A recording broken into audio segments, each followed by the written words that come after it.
renacentistas llegaron tardíamente.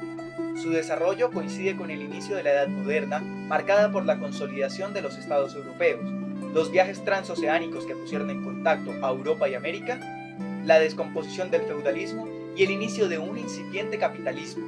Sin embargo, muchos de estos fenómenos rebasan por su magnitud y mayor extensión en el tiempo el ámbito renacentista. Históricamente, el Renacimiento fue contemporáneo a la era de los descubrimientos y las conquistas ultramarinas. Esta era marca el comienzo de la expansión mundial de la cultura europea, con los viajes portugueses y el descubrimiento de América por parte de los españoles.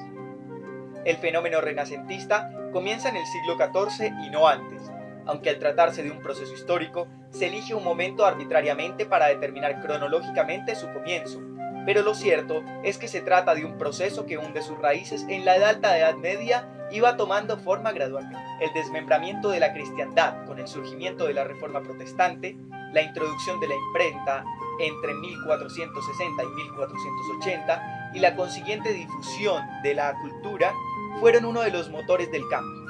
El determinante, sin embargo, de este cambio social y cultural fue el desarrollo económico europeo, con los primeros atisbos del capitalismo mercantil. En este clima cultural de renovación, que paradójicamente buscaba sus modelos en la antigüedad clásica, surgió a principios del siglo XV, un renacimiento artístico en Italia de empuje extraordinario que se extendería de inmediato por Hungría y a otras naciones de Europa. El artista tomó conciencia de individuo con valor y personalidad propios. Se vio atraído por el saber y comenzó a estudiar los modelos de la antigüedad clásica a la vez que investigaba nuevas técnicas, claroscuro en pintura, por ejemplo. Se desarrollan enormemente las formas de representar la perspectiva y el mundo natural con fidelidad. Interesan especialmente la anatomía humana y las técnicas de construcción arquitectónica.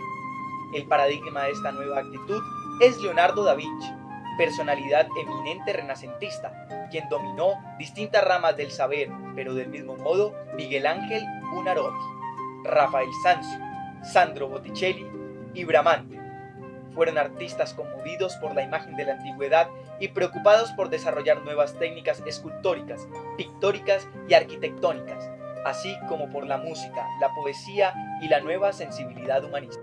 Durante la segunda mitad del siglo XVI empezó la decadencia del Renacimiento, que cayó en un rígido formalismo y tras el manierismo dejó paso al barroco. Por etapas, en el arte renacentista se distinguen dos grandes momentos, el 400 y el 500. En el primero, que tiene como espacio cronológico todo el siglo XV y comprende el Renacimiento temprano que se desarrolla en Italia. A continuación tenemos algunos ejemplos de los pintores y escultores más reconocidos de la época. En la segunda, el 500, afecta al siglo XVI y su dominio artístico, que es referido al clasicismo o renacimiento pleno, que se centra en el primer cuarto de siglo.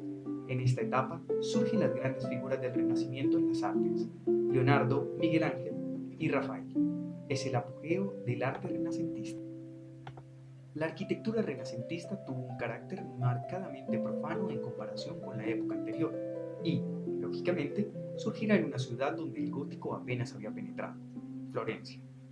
A pesar de ello, muchas de las obras más destacadas serán edificios religiosos. Con el nuevo gusto se busca ordenar y renovar los viejos burgos medievales e incluso se proyectan ciudades de nueva planta.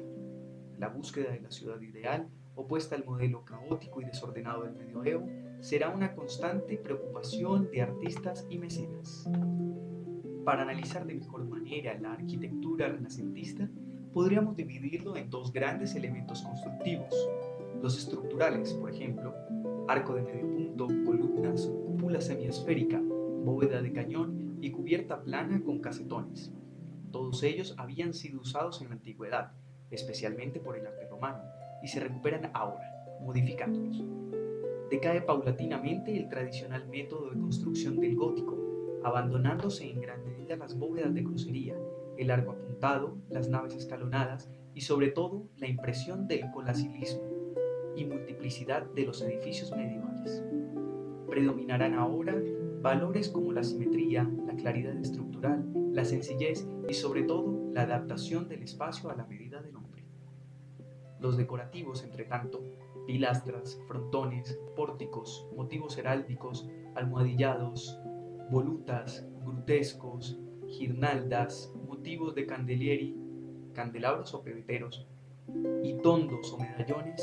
Algunos de estos ya habían sido utilizados en el gótico, otros son creaciones originales, y la mayoría se inspiran en modelos romanos y griegos. En cuanto a la decoración del Renacimiento, preconiza el despojamiento, la austeridad y el orden.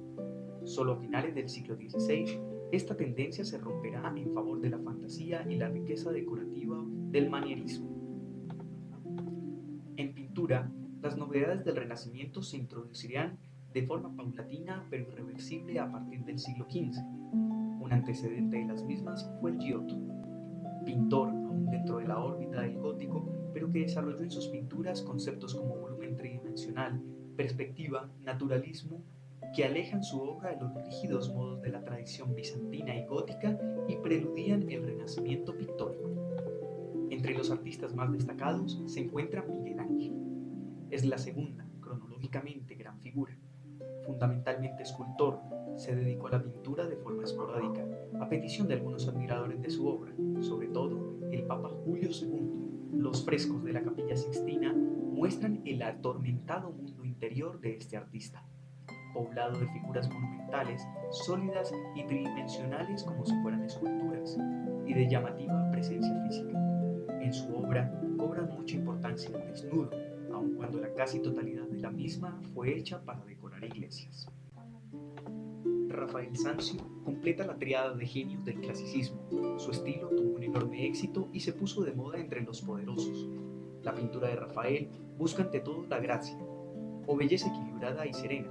Sus Madonas recogen las novedades de Leonardo en lo que se refiere a composición y claroscuro, añadiendo una característica dulzura. Anticipa claramente la pintura manierista en sus últimas obras, cuyo estilo agitado y dramático copiarán y difundirán sus discípulos.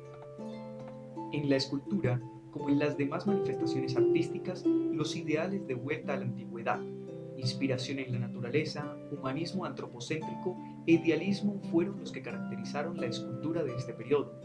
Ya el gótico habría preludiado en cierta manera algunos de estos aspectos, pero algunos hallazgos arqueológicos que se dieron en la época supusieron una auténtica conmoción para los escultores y sirvieron de modelo e inspiración para la nueva realización.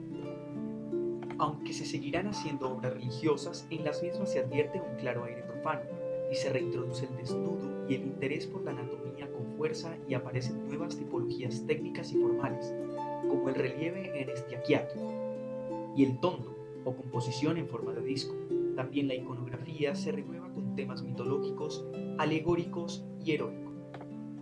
En música, al no reconocerse la música griega o romana con tanta precisión como la arquitectura y la escultura, la música renacentista no se produce como una restauración de lo antiguo.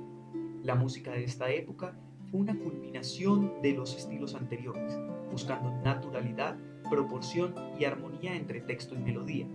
Sus características principales son la unión entre música profana y religiosa, el equilibrio entre las voces, mayor sentido imitativo en el contrapunto, progresiva sustitución de voces por instrumentos, se amplía el campo de acción de la interpretación musical y el músico adquiere una mayor importancia social. En el Renacimiento, entre tanto, se reconocen dos tipos de música, el motete y la misa. En el primero, es una composición de 2, 3 o más voces sobre textos latinos y de extensión breve. El motete se cantaba en Adviento, Cuaresma y en Semana Santa. Su época de mayor importancia fue durante los siglos XII y XIII. En el motete se destacan las figuras de Giovanni Perlucci y de Orlando di Lasso, que serán los músicos más destacados de la época. En la segunda, la misa, se desarrolla sobre los textos litúrgicos de esta celebración, Gloria, Credo, Sanctus y Agnus Dei. La misa estaba inspirada en temas del canto llano y profano, excepto en el caso de la misa sine nomine, misa sin nombre, que no estaba inspirada en ningún tema preexistente.